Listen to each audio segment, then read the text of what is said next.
Welcome to GS Telugu. మనం previous క్లాస్లో సైకాలజీకి సంబంధించి జీన్ పియాజే గురించి మనం తెలుసుకున్నాం. రెండవదిగా వైగాట్స్కీ గురించి కూడా తెలుసుకున్నాం. ఈరోజు కోల్బర్గ్ గురించి తెలుసుకుందాం. ఈ లెసన్ అనంతరం మీకు ఎగ్జామినేషన్లో ప్రశ్నలు ఎలాగ వస్తాయో అవి ఇవ్వటం జరిగింది. మీరు బాగా ప్రాక్టీస్ చేయండి. ఒకవేళ తెలియకపోతే ఈ వీడియోని మళ్ళీ ఒకసారి చూడండి. లారెన్స్ కోల్బర్గ్ అమెరికాకు చెందిన మనోవిజ్ఞాన శాస్త్రవేత్త. ఈయన నైతిక వికాస సిద్ధాంతాన్ని ప్రతిపాదించాడు. పిల్లల్లో నైతిక నిర్ణయాలు ఎలా అభివృద్ధి చెందుతాయో వివరించడం జరిగింది. ఈ సిద్ధాంతం పియాజే జ్ఞాన వికాస సిద్ధాంతంపై ఆధారపడి ఉంటుంది. వ్యక్తి నైతికంగా ఎలా ఆలోచిస్తాడో దాని ఆధారంగానే వికాసం జరుగుతుందని చెప్పాడు.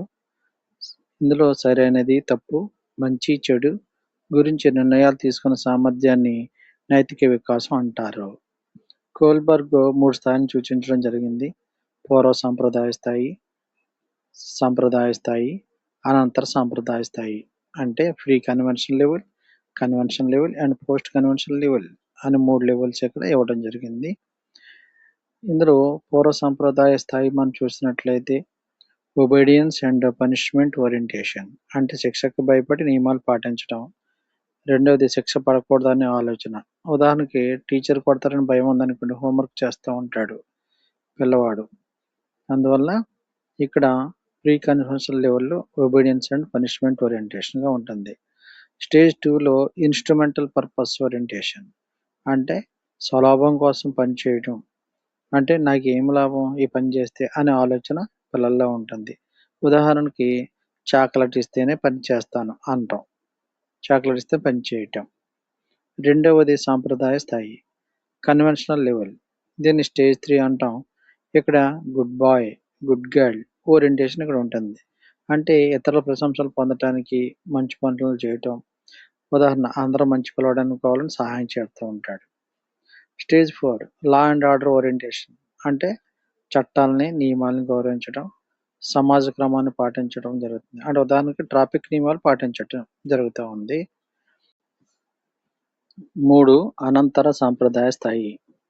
ఇది స్టేజ్ 5, అంటే ప్రజల హక్కులు, సమాజ శ్రేయస్సు కోసం ఆలోచించడం జరుగుతూ ఉంటుంది. ఉదాహరణకి అన్యాయమైన చట్టాలన్నీ మార్చాలని భావిస్తూ ఉంటాడు ఈ దశలో. స్టేజ్ 6 యూనివర్సల్ ఎథికల్ ప్రిన్సిపల్స్, అంటే సార్వత్రిక నైతిక విలువల ప్రకారం నిర్ణయాలు తీసుకోవటం. ఉదాహరణ, న్యాయం కోసం త్యాగం చేయటం మొదలైనవి చేస్తూ ఉంటారు. సులభంగా గుర్తుంచుకునే ట్రిక్స్ చూస్తే శిక్ష, లాభం, punishment and reward.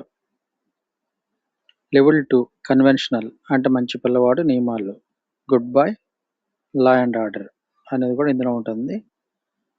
Level 3 post conventional, అంటే హక్కులు, నైతిక విలువలు, అంటే social contract and universal ethics అనేవి ఇక్కడ కనపడుతూ ఉంటాయి ఈ స్టేజ్లో. మనం ఒకసారి రివిజన్ చేసినట్లయితే moral development and theory Kohlberg సంబంధించినది. ఇందులో 3 లెవెల్స్ ఉంటాయి, 6 స్టేజెస్ ఉంటాయి. Stage 1 punishment, stage 2 reward, stage 3 good boy, stage 4 law and order, stage 5 social contract, stage 6 universal ethical principles. Previous ఇయర్స్లో వచ్చిన 2 ప్రశ్నలు ఎలా ఉంటాయి మనం ఒకసారి చూద్దాం. 1, నైతిక వికాస సిద్ధాంతాన్ని ప్రతిపాదించినది ఎవరు? Second question, good boy, good girl దశ ఏ స్థాయికి చెందినది? Third question, law and order ఏ దశలో ఉంటుంది? Fourth one, universal ethical principles ఏ దశ? ఇవి మీకు ఆన్సర్లు తెలియకపోతే మరొకసారి వీడియోని చూడండి, క్లియర్గా అర్థమవుతుంది. ఇప్పుడు షార్ట్ ట్రిక్ చూద్దాం.